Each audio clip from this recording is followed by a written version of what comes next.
In Montana, a murdered woman is found stuffed in the trunk of her car. With little physical evidence to go on, investigators struggle to catch her killer. A seemingly healthy 33-year-old woman dies in her sleep. Tennessee police must determine if her death resulted from natural causes or murder. In Ohio, a woman abandons her husband and 2 children. But a routine investigation reveals that her disappearance may not have been intentional. A well-executed homicide can baffle even the most skilled investigator. But forensic examiners look beyond the obvious to find proof of a killer's guilt and expose the elements of murder.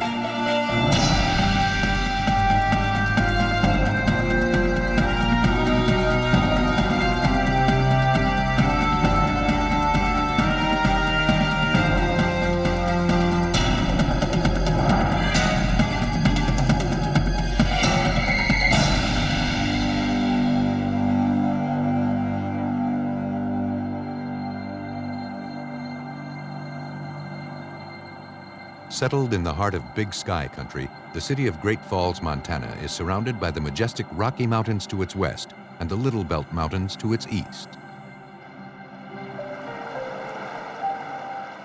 On an October morning, a man hiking along the secluded banks of the Missouri River stumbled upon several ID cards. They belonged to a young woman. Concerned, he alerted police. Deputies from the Cascade County Sheriff's Department responded to the call. At the river's edge, they found additional ID cards belonging to the woman. Susan Galloway. Police were familiar with the name. 27-year-old Susan Galloway had been reported missing the previous day.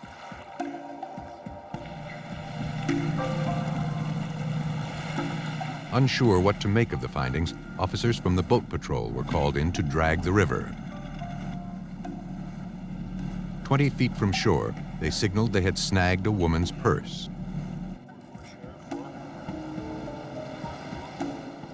Inside were more of the missing woman's ID and credit cards.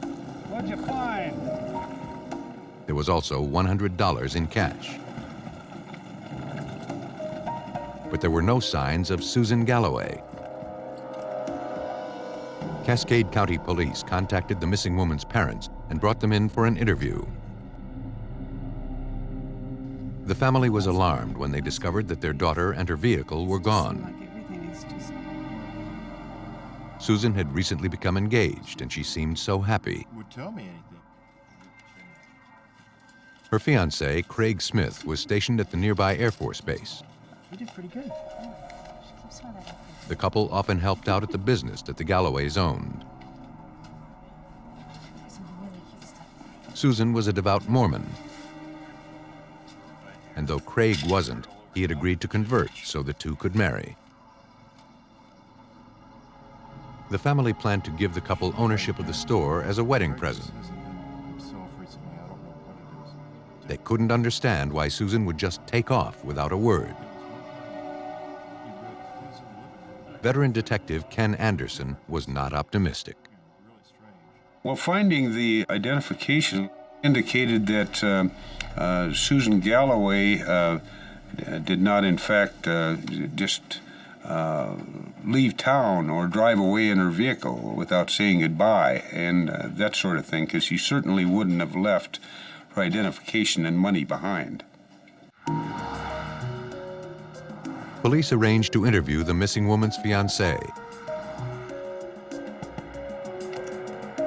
Hello, are you Craig Smith? Yes, sir.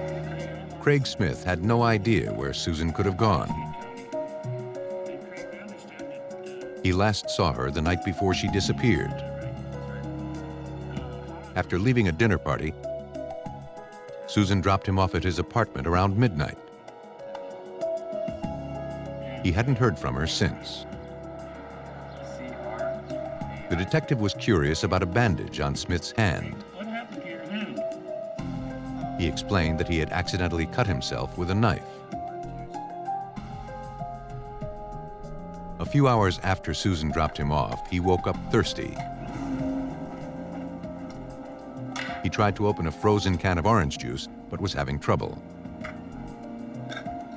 He grabbed a knife, but it slipped as he tried to pry open the can.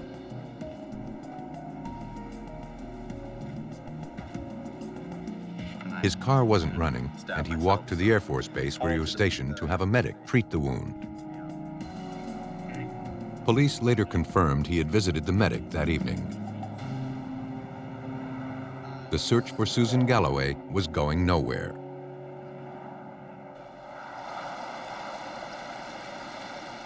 Three days later, a power company employee working at the Rainbow Dam spotted something on a hill across the river.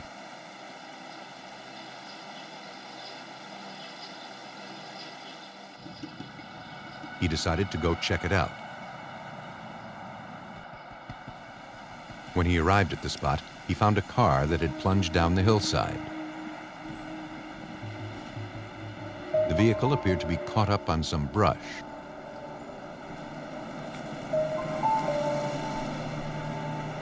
Police and crime scene technicians were contacted and responded to the scene.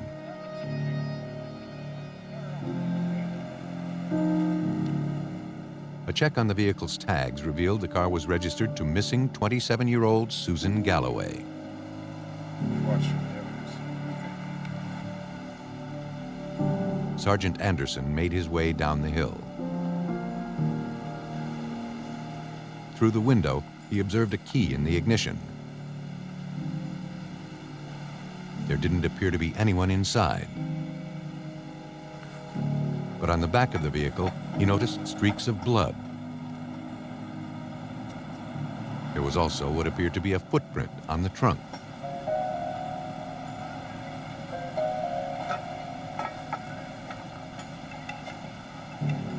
Then Anderson took a closer look inside the car.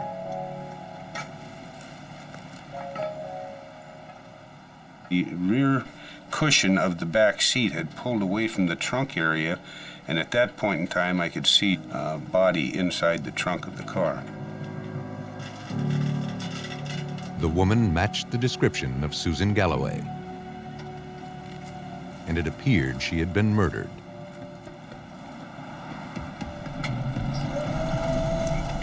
Police towed up the vehicle and began searching for clues.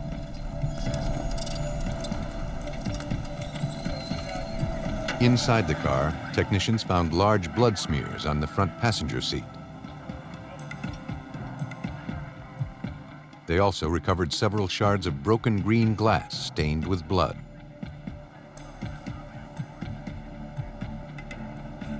The exterior of the vehicle was thoroughly photographed. The victim's body was transported to the medical examiner's office for autopsy.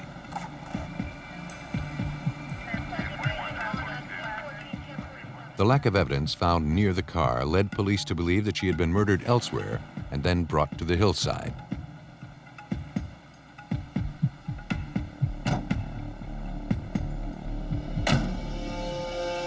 A dog was brought in to track the victim's scent.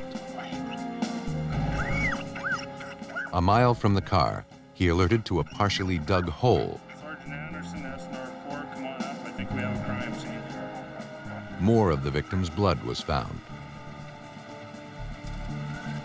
It appeared the suspect brought the woman to this spot, finished the kill, and then attempted to bury the victim, but for some reason gave up.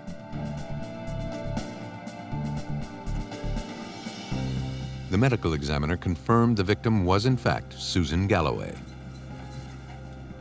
Pieces of green glass from a 16-ounce soda bottle were found embedded in her skull and neck. They had severed her carotid artery, and as a result, Susan had bled to death.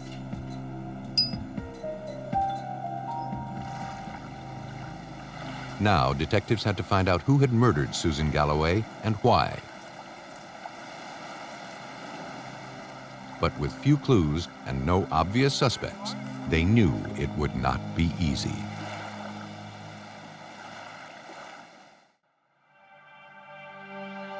Police in Great Falls, Montana had few clues in the murder of 27-year-old Susan Galloway. The young woman had been brutally beaten with a soda bottle, placed in the trunk of her car, and then sent down a steep embankment. No usable prints were found on the glass or in the victim's vehicle. Hoping to identify a suspect, investigators released details of the crime through the media. A short while later, they got a tip. He knocked on my door. A man stationed at the local Air Force base believed he had information. Asked me, About what time did he come to the room there? He said that on the night Susan disappeared, he had seen her fiancé, Craig Smith. about 2 in the morning. Smith had come by the barracks in the early morning hours. What's up? I was out with the guys. He noticed his friend was carrying a bundle of dirty clothing. I was out with some guys. What's wrong with your hand? He also noticed a gash on Smith's hand. Listen, man, I was out with a girl. And Smith told him he had cut it with a knife.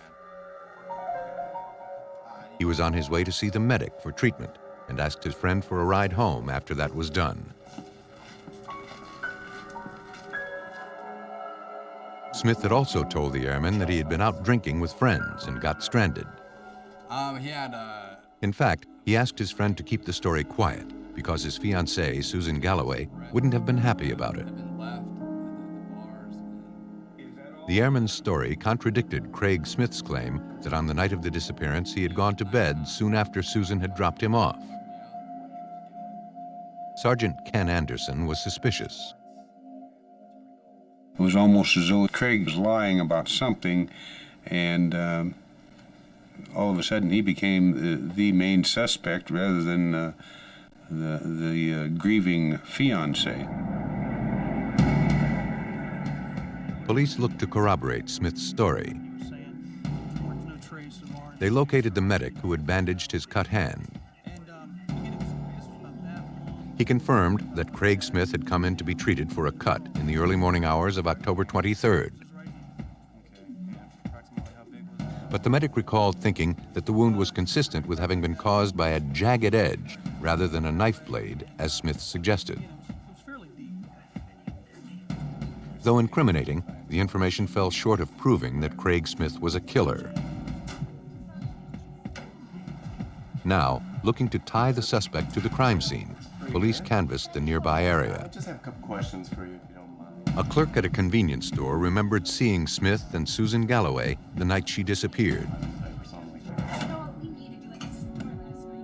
And according to the clerk, they seemed to be arguing when they came into the store. They bought a few bottles of soda and then left. We're going now. The clerk showed the officer the type of soda purchased by the couple. They were 16-ounce bottles made of green glass, identical to the glass that had killed Susan Galloway. The information was enough for police to obtain a warrant to search Craig Smith's residence.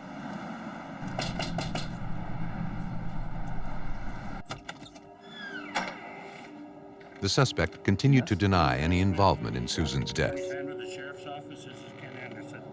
He admitted he and Susan had been in the convenience store that night.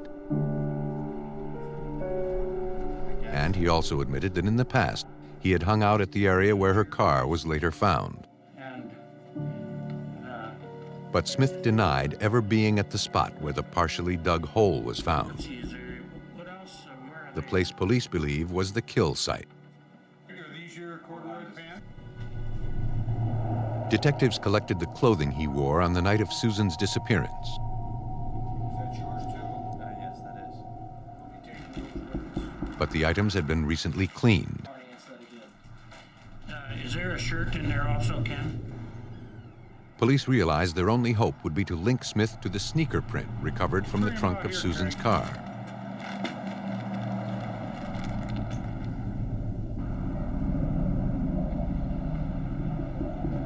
They collected a single pair of muddy shoes.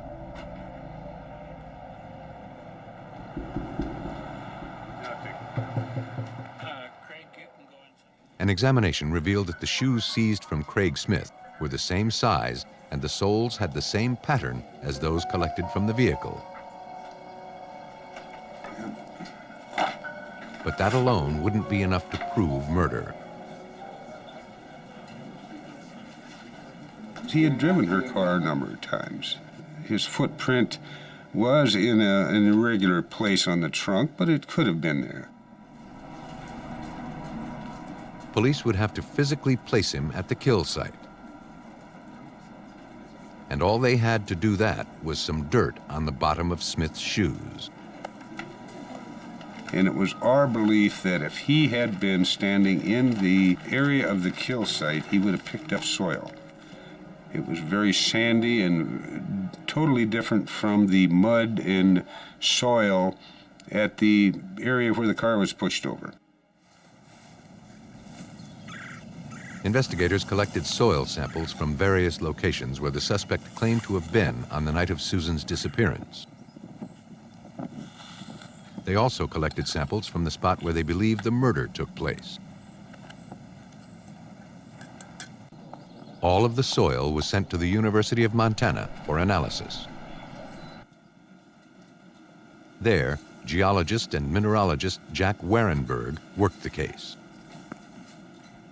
I was to examine crime scene soils, and there was a open burial site, and there were several other small areas that they wanted to be checked out to compare the soil that was present on the suspect's shoe.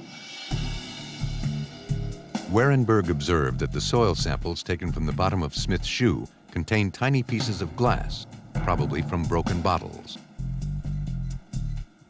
A microscopic analysis also revealed that the sample contained bits of ash that were consistent with having been produced by copper.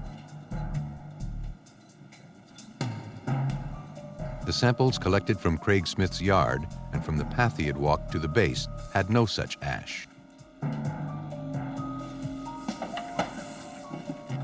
In fact, only samples taken from the crime scene had both the tiny shards of glass and the copper ash. And the reason seemed simple. A few hundred yards from the crime scene, on the banks of the Missouri River, was the site of a copper smelting plant. Warenberg determined that it was the only area in the county where copper ash appears in the soil. Craig Smith had been at the kill site, something he had previously denied. When confronted with the evidence against him, Craig Smith admitted to killing his fiancée. He said he wanted the Galloway family business, but had no interest in being married to Susan. He was charged with first-degree murder. Based on the information, police believe that on the night of the murder, the couple got into a heated argument. Then, Craig Smith viciously attacked his fiancée. He then dragged her to a secluded spot to finish the job and bury his victim. But when that didn't work, he placed her in the trunk of her car and attempted to send the vehicle over the cliff.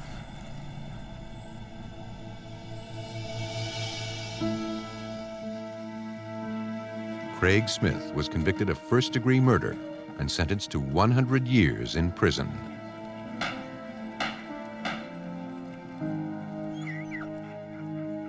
A patch of soil was enough for Montana police to expose a killer's dirty secret.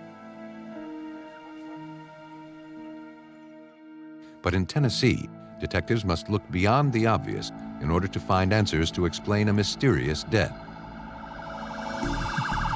In the early morning of December 23, 1997, Nashville police and emergency workers responded to a frantic 911 call.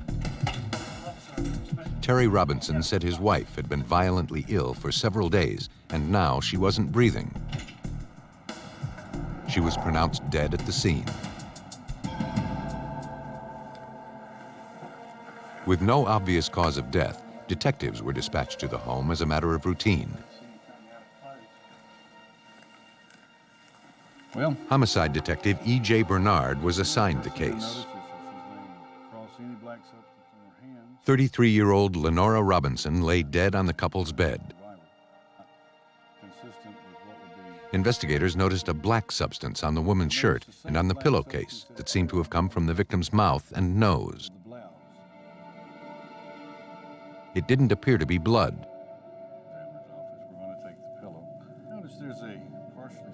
Perhaps they thought it had originated from a cigarette found next to Lenora's bed.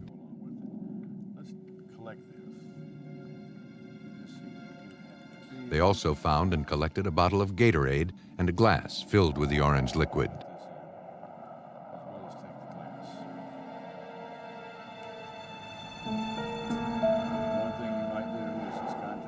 Terry Robinson told the detective that Lenora had been suffering from severe flu-like symptoms for the past 4 or 5 days.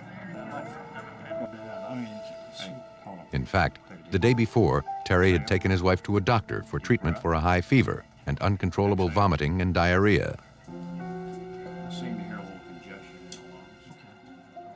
The physician who examined Lenora diagnosed her with a bad case of the flu. He gave her an injection to relieve the symptoms and sent her home.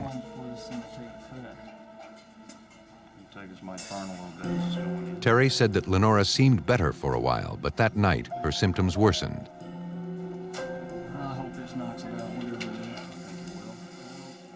He tried to nurse her, giving her Gatorade and medications. But when he checked on her the following morning, she wasn't breathing. Though there were no signs suggesting foul play, police were troubled that someone as young as Lenora would die from the flu. Detective Bernard ordered that an autopsy be performed. The initial assumption was that it was something to do with the flu or the shot, or possibly a heart attack, brain tumor, something totally unknown to the family members or anyone, the medical personnel on the scene.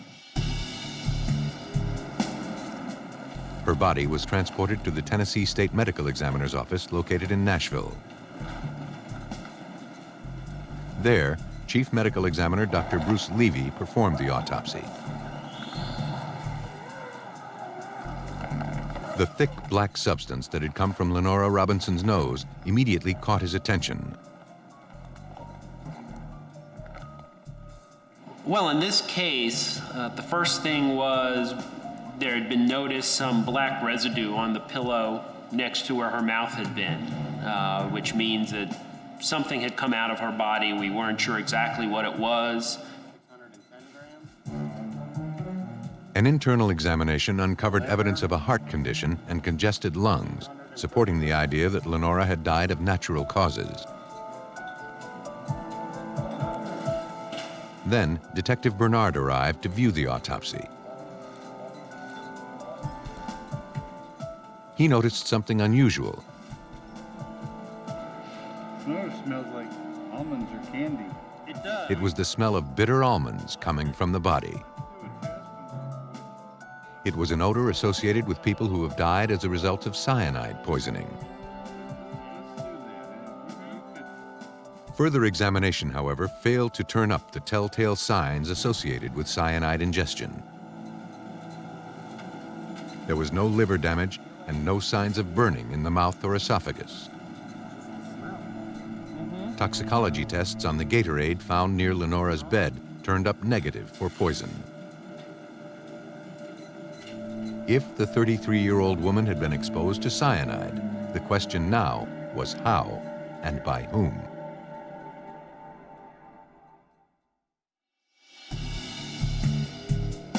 An autopsy performed on 33-year-old Lenora Robinson led authorities in Nashville, Tennessee, to believe her death had resulted from exposure to cyanide. To prove it, additional tests would have to be performed. The medical examiner collected blood, tissue, and urine samples. The items were then forwarded to forensic toxicologists. To test for the presence of poison, the samples are mixed with chemicals that react to cyanide.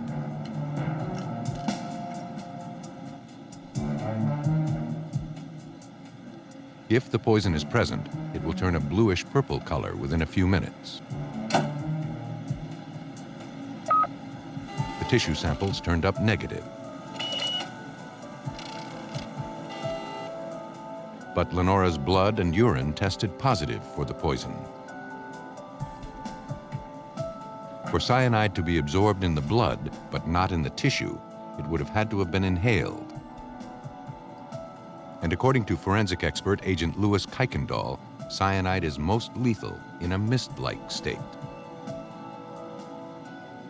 Typically, the person will have convulsions, the person will have stomach distress, but usually very quickly, 30 seconds to maybe 2 minutes, they're into a coma state and then die very rapidly. Medical examiner Bruce Levy contacted police with the findings. It's Bruce. Yeah, I have the results on the toxicology on Lenora Robinson.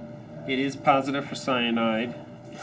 But until police could rule out that the poisoning was accidental or suicide, the manner of death would remain undetermined. Detective E.J. Bernard was quickly able to rule out both of those scenarios. There was no suicide notes. I learned that she would have died within minutes of ingesting the cyanide. Therefore, she would have left something close by. There was nothing close by. Mr. Robinson assured me that he did not clean anything up. Stormy. Police believed Lenora Robinson had been murdered. To find out why, they questioned the victim's mother and stepfather. Both agreed that the marriage had been rocky for some time. According to Lenora's mother, the couple suffered from severe financial problems. Pay these bills with no money in the account.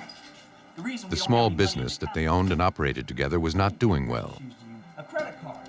You're supposed to know. And the bills continued to pile up. You gotta pay for it somehow. It had caused a lot of anger and resentment between Terry and Lenora. Shall we? Let's see, we've got... Lenora, they said, had recently begun talking about the possibility of divorce. I will be talking to the two of you in the relationship that they have. They had one more piece of information to add. Terry, they said, had once worked as an exterminator, and as part of his job, he had worked with deadly poisons. He didn't have but a couple because before they married, he had... Before obtaining a warrant to search Terry Robinson's home, police needed to know if it was possible for him to create cyanide vapor. You'll actually see it in some of the pesticides, industrial pesticides especially. And so Agent Kuykendall confirmed that the process is relatively simple. you might go ahead and collect that. He gave police a list of items to look out for.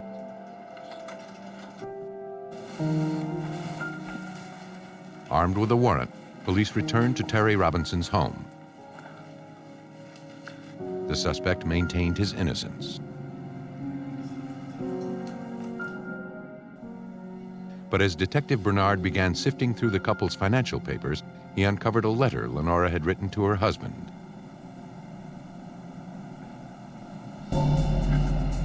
In it, she threatened him with a bitter and costly divorce. With a list of chemicals that could be used to transform cyanide into vapor, Detective Bernard searched the suspect's garage. There, he found several common household items that could have been used. He also collected numerous containers of unidentified liquid.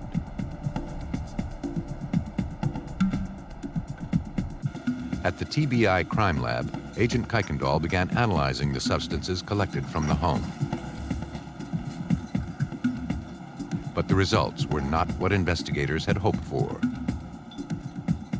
Essentially what EJ found and sent to me, none of those had cyanide or enough cyanide at any level that if someone was to ingest it or get them on, that it should harm them. The investigation was back to square one. To make their case, police would have to rely on the circumstantial evidence. And their best bet would be to prove that the suspect had access to cyanide. Detectives contacted Terry Robinson's former employer at the extermination company where he had worked years earlier. I need your help. The man confirmed that while Robinson worked there, the company utilized cyanide.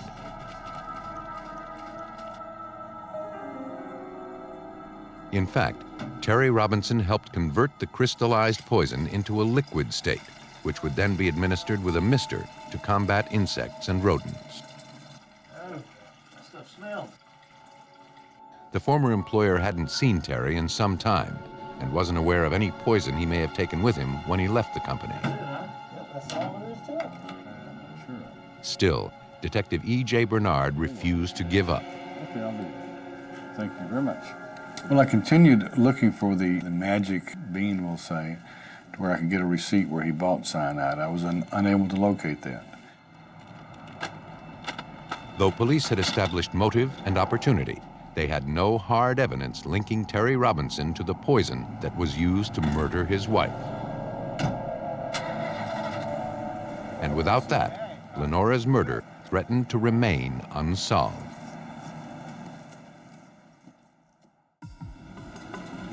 Forensic toxicologists in Nashville, Tennessee, had exposed the poisoning death of 33-year-old Lenora Robinson as a homicide.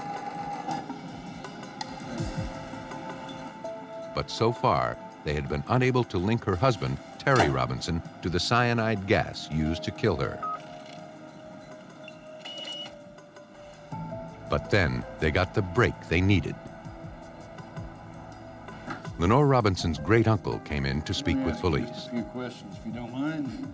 I believe your name is Roy Blanton. He recalled that some time ago, Terry had asked for his help in killing wasps that had nested near his home. Did he pay you for this? Good to see you. Hi, what we got here? The uncle agreed and came by the house to give Terry several insecticides and poisons. One way or the other. Right. Didn't need anything else. Among the items were cyanide tablets. Good. Job below. I'll run for it. Sounds like anything. Though the evidence was circumstantial at best, police were able to obtain a warrant for the arrest of Terry Robinson. About any of these chemicals? On June 30th, police returned to his home and took him into custody. Terry Robinson was charged with the first-degree murder of his wife, Lenora. Based on the evidence, police believe that Terry Robinson took advantage of Lenora's illness to free himself from an unhappy marriage, heavy debt, and an impending divorce.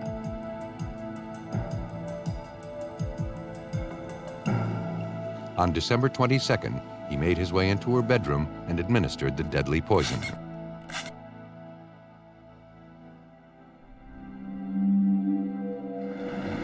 On October 15th, 1999, 49-year-old Terry Robinson was convicted of first-degree murder and sentenced to 51 years in prison.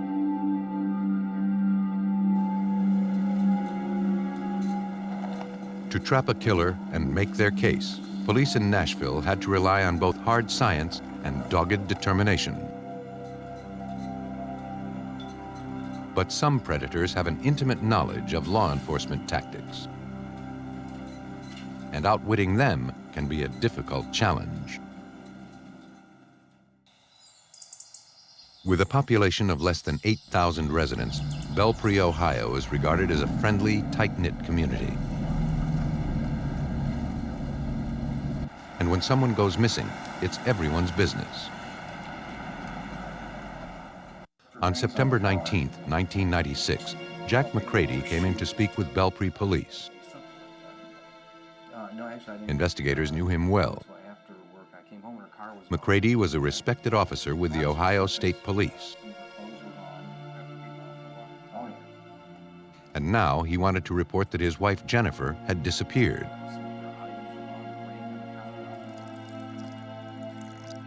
He said he last saw his wife that morning as they were getting ready to go to work.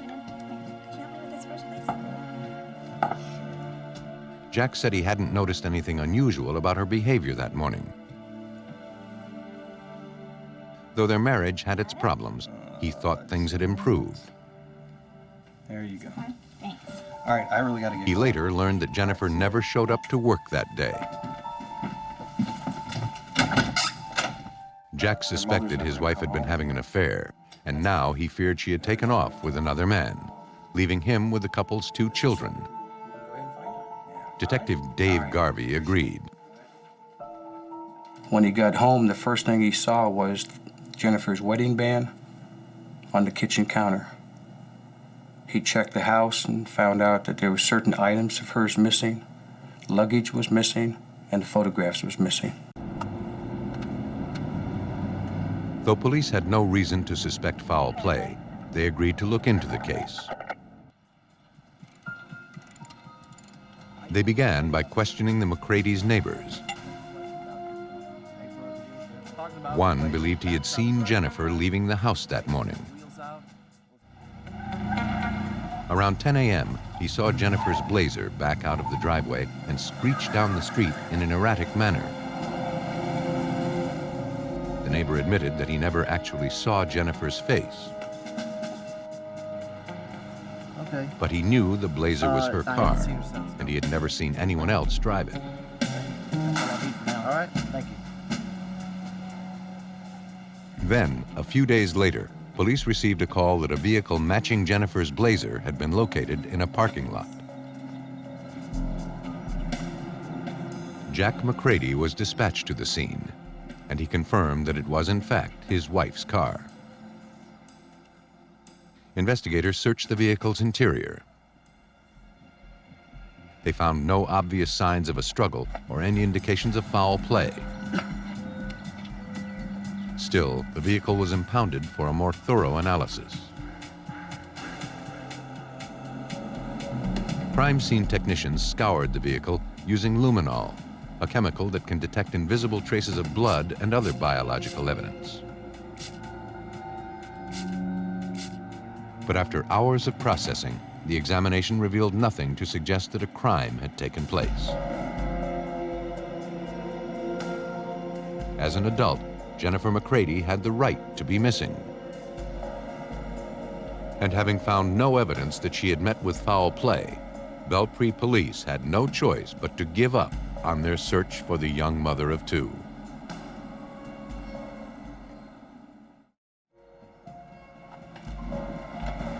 Detectives in Belpre, Ohio had found nothing to suggest that the missing wife of State Police Officer Jack McCready had met with foul play. Yes. All indications suggested the 30-year-old mother of two had simply packed up and left town. The vehicle that's out there now. But then, friends of the missing woman contacted police. They were concerned something bad had happened to Jennifer McCready. Jennifer, they said, was dedicated to her children. They were her life. No one who knew her could believe that she would just walk out on her children. And no one believed she was having an affair, as Jack McCready suggested. But Jennifer had been talking about divorcing her possessive and jealous husband. Then, a witness came forward with information.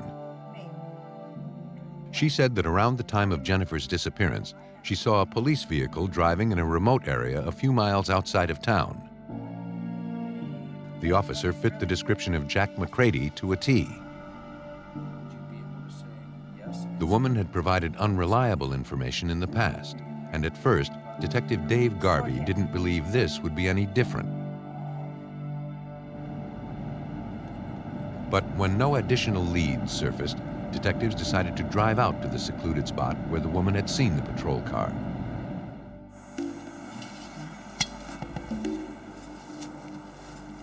There, they found something that seemed out of place. What we can do is... It was a dirt mound.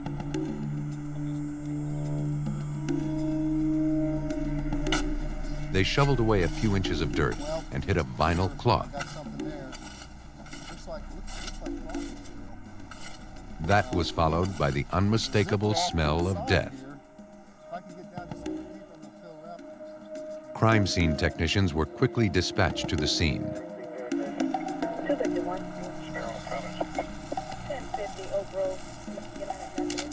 As the excavation continued, the team unearthed a comforter and a sleeping bag. And wrapped inside were decomposed remains, the head covered with a white plastic trash bag. When the bag was removed, one of the officers identified the female as Jennifer McCready. What we want to do now is... She was wearing pajamas. That was at odds with her husband's claim that when he last saw her, she was dressed and leaving for work. As a matter of routine, soil samples were collected from the makeshift grave. Technicians collected the bedding and the sleeping bag for a more detailed analysis.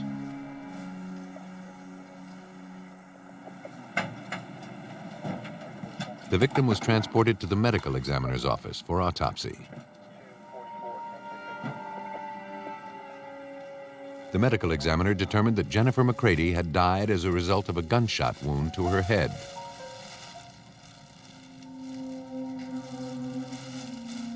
The fatal .357 Magnum bullet was collected and sent to the crime lab.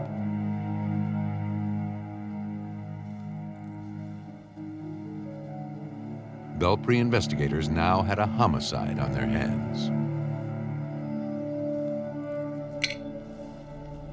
The inconsistent information, in addition to witness testimony, pointed to State Police Officer Jack Mcrady as the prime suspect. I've got some bad news for you, Jack. Detectives arranged to speak with him at the barracks where he was stationed. You understand? When they broke the news about Jennifer's death, he was visibly shaken. You guys as a family, at this point... But as they began to I think question it'd him, be best, McCready asked for an attorney and ended the interview. Soon after, Jack McCready was put on leave.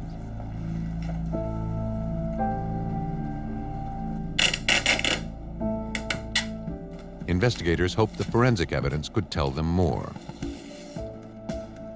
All of the items collected from the crime scene were sent to the Ohio Bureau of Criminal Apprehension Lab for analysis. While processing the evidence, criminalist Michelle Yezzo discovered dozens of synthetic fibers. She also located strands of fiberglass clinging to the inside of the sleeping bag. Finding the fiberglass insulation within that sleeping bag was something that was very unusual in my opinion, because that would be very itchy. And because of that, that's not something that you would want to have in that sort of context. Police obtained a warrant to search the McCready home. Let you look it over. Take a look at it. In the bedroom, they found linens that matched the comforter the victim had been buried in.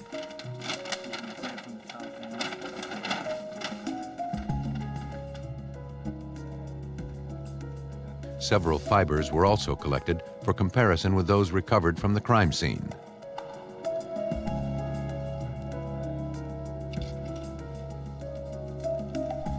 In the kitchen, police located a .357 Magnum revolver, the same type of gun used to kill Jennifer McCready. As the search continued, investigators found and collected newly installed fiberglass insulation in the couple's garage. The material appeared identical to the insulation found in the sleeping bag. Then they noticed another potential clue. There were numerous shovels, and some were coated with dirt.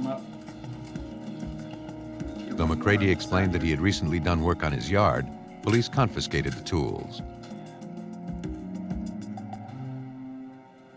Now, forensic examiners began analyzing all of the evidence.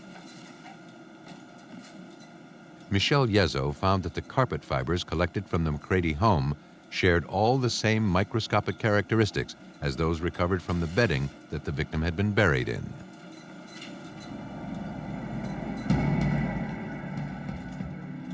All of the evidence suggested the victim was murdered in her own home. But none of it told them who had carried out the homicide.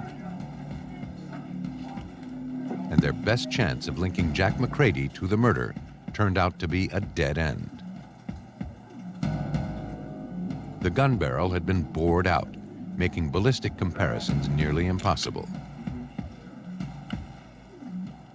Police had underestimated Jack McCready. I don't see anything in there that says that it was... The suspect had been clever enough to tamper with the one piece of evidence that could directly tie him to the murder. The house. Or so he thought. Police contacted Richard Bisbing, a forensic microscopist with the private firm of McCrone Associates. He was asked to compare soil samples that were collected from the gravesite, Jack McCready's shovel, and from the suspect's yard. We analyze soil samples by doing a side-by-side careful comparison of all the details that we can find in the soil itself. The soil differs by color and by the presence of plant material. It differs by its mineral content. It differs by its texture, the particle sizes in the soil grains themselves. And all of those features are compared. Bisbing began his analysis by comparing the soil taken from McCready's shovel to samples taken from his yard. But the texture, size, color, and mineral composition of the two samples did not match. But when he compared the soil from the gravesite with the soil taken from the shovel, he found one consistency after another. We could conclude that the soil from the shovel was similar to the gravesite and could have originated from the gravesite. And we were able to show that the place of the gravesite was different in its soil classification even from the place where the defendant lived, and the soil was different than most places in the county. A short while later, Ohio State Police Officer Jack McCready was placed under arrest and charged with the murder of his wife, Jennifer. 233.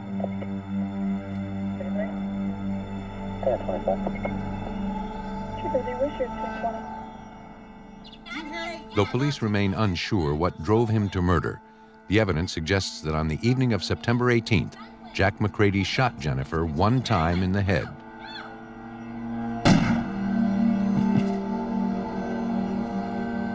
To cover up his actions, he buried her in a remote spot, returned home, and altered the barrel of his gun.